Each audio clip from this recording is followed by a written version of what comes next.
আমরা নবীরা ভাগ্যবান হয়ে যেতাম।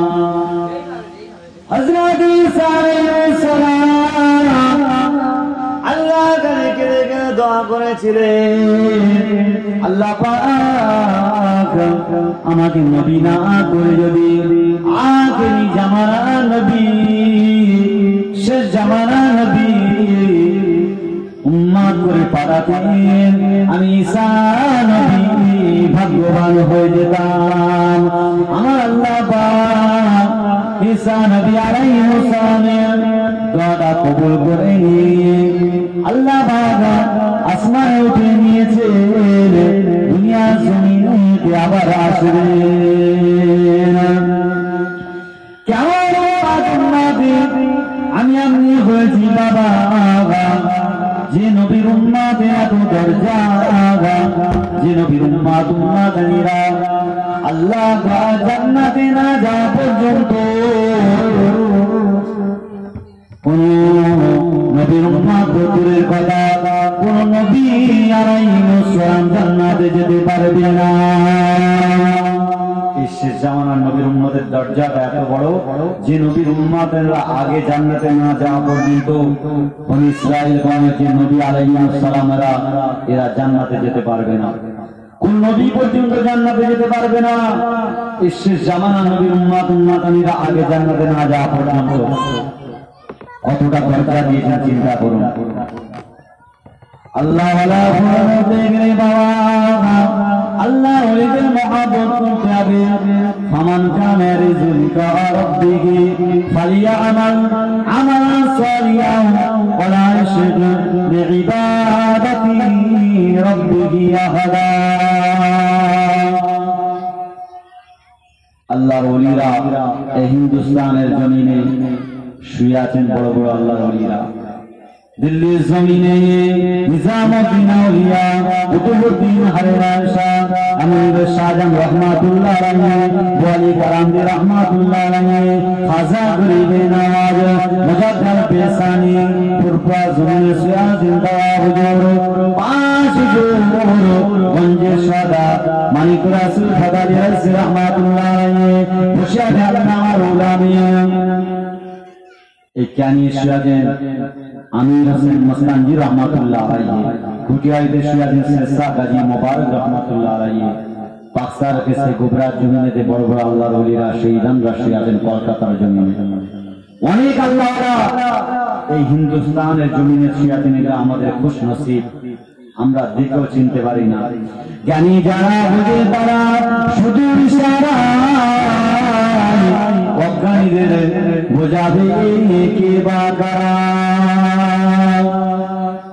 পুরপুরা জমিনে শুয়ে আছেন কত বড় বড় আল্লাহর ওলি, যে ওলিরা আল্লাহ রাসূলকে চামড়ার চোখে দেখেছে, আল্লাহ নবীকে চামড়ার চোখে দেখেছে, স্বপ্নে দেখা দূরের কথা। মির্জা হুজুর কিবরিয়া রাহমাতুল্লাহ আলাইহি, আবু জাফর রাহমাতুল্লাহ আলাইহি আল্লাহর নবীকে সবার চামড়ার চোখে দেখেছেন। জোরে বলুন না সুবহানাল্লাহ। স্বপ্নে তো অনেকবার দেখেছে। নজরুল কিবরিয়া রাহমাতুল্লাহ মাদাসা করি, নজমুল সাদা সিদ্দিকী রাহমাতুল্লাহ আলাইহি রাতের অন্ধকারে আল্লাহ আল্লাহ আল্লাহ আল্লাহ আল্লাহ আল্লাহ আল্লাহ লা ইলাহা ইল্লাল্লাহ আল্লাহ আল্লাহ আল্লাহ আল্লাহ আল্লাহ গুনাহ করতে জিকির করতে করতে মশগুল হয়ে পড়ে আল্লাহ আল্লাহ আল্লাহ আল্লাহ আল্লাহ আল্লাহ আল্লাহ আল্লাহ আল্লাহ জিকির করতে করতে বাবা গভীর রজনীতে কোন মানুষের কবরস্থান দিয়ে যেতে যেতে দেখতে দেখতে এই কবরস্থানে আযাব হচ্ছে, ওই জায়গাটায় বসে সারা রাত ধরে কান্নাকাটি করছেন। আল্লাহ পাক আমিরুল মুরসালাত আপনার গুনাহগার বান্দা বান্দির কবরের কাছে দাঁড়িয়ে হাত তুলেছি, আল্লাহ পাক আপনি ক্ষমা করে দেন, আল্লাহ পাক আপনি মাফ করে দেন। এবার কান্নাকাটি করতে থাকে, আল্লাহ যতক্ষণ পর্যন্ত না ওই কবরে মাইয়েদের গুনাহকে মাফ না করতে ততক্ষণ পর্যন্ত উঠতেন না। এমনই করে পিছন দিক থেকে দো জানে সরদার মুফাক্কির মওজুদার রাহমাতুল আলামিন নবী আমার দাঁড়িয়ে পিছন দিক থেকে বললেন, ও বাবা নাসমু সাদা,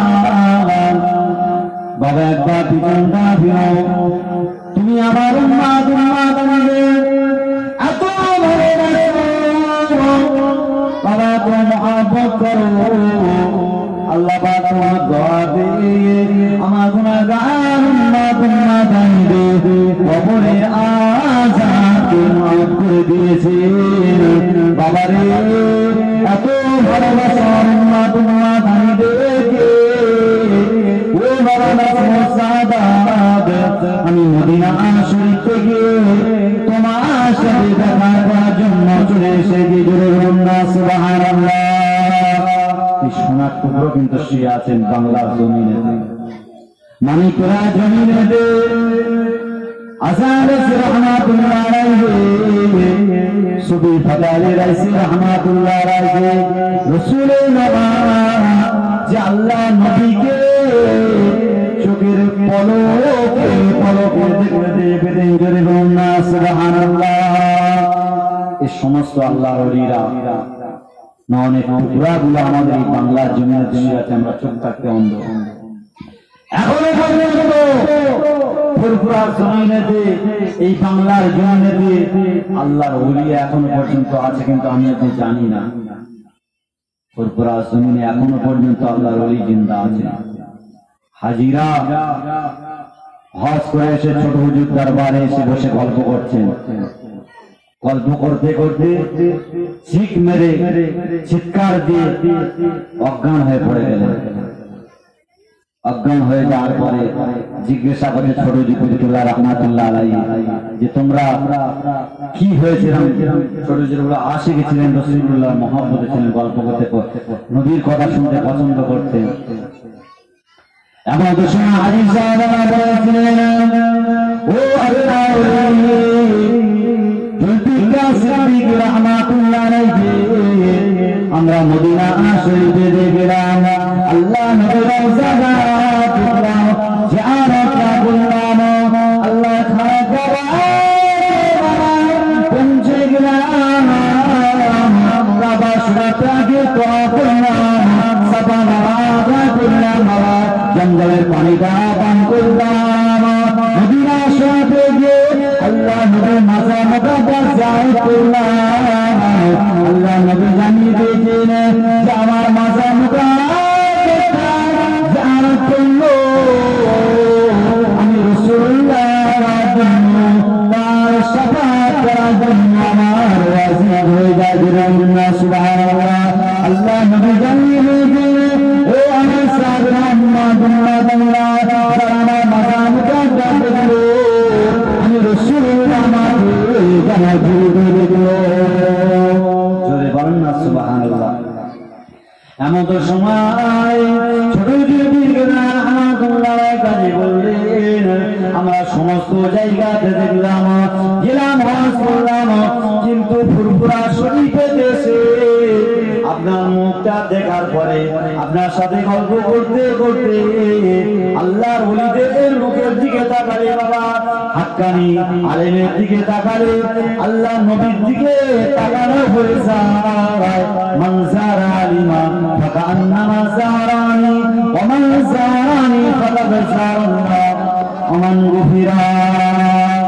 যারা আল্লাহ হাক্কানি ওলামাকে দেখলো, রাসূলুল্লাহকে দেখলো, যারা রাসূলুল্লাহকে দেখলো সে আল্লাহকে দেখলো, ফাকাদ গুফিরা লাহু, আল্লাহ পাক তার জীবনের গুনাহকে মাফ করে দিলেন।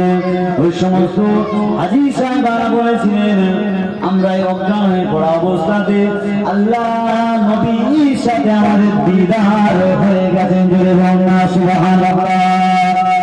মক্কা শরীফে গেলাম, মদিনা শরীফে গেলাম, কিন্তু ফুরফুরা শরীফে আসার পরে আপনার নাম দেখার পরে আমাদের নবী পাকের সাথে দিদার হয়ে গেছে। কত বড় আল্লাহর ওলিরা শুয়ে আছেন এই বাংলা জমিনেতে, ফুরফুরা জমিনেতে। পাঁচ হুজুর কেবলা রাহমাতুল্লাহ। কত বড় আল্লাহর ওলিরা শুয়ে আছেন মানিকতলা জমিনে শ্রী ফতেহ আলী রাইসি রাহমাতুল্লাহ আলাইহি। খাস নিয়ামত এগুলো সে আছেন, আমাদের আপনাকে চিনতে হবে, যেটা মহব্বত করতে হবে। আমরা হাতের দান পেয়ে কিন্তু ছেড়ে দিই।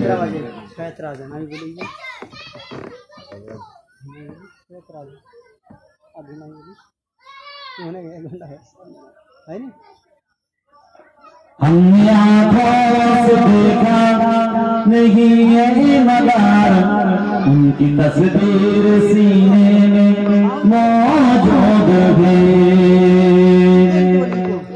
जिनकी खुशबू करेगा सारे जहां, वो खुशबू नबी के सीने में मौजूद है। इन हवाओं से कह दो ना आए इधर, उनकी खुशबू का कोई ज़रूरत नहीं। बाहर तूफान का मुझको कोई गम नहीं, मुझको मल्ला का कोई ज़रूरत नहीं। मेरे किस्से का हाफिज़ खुद है खुदा और कमले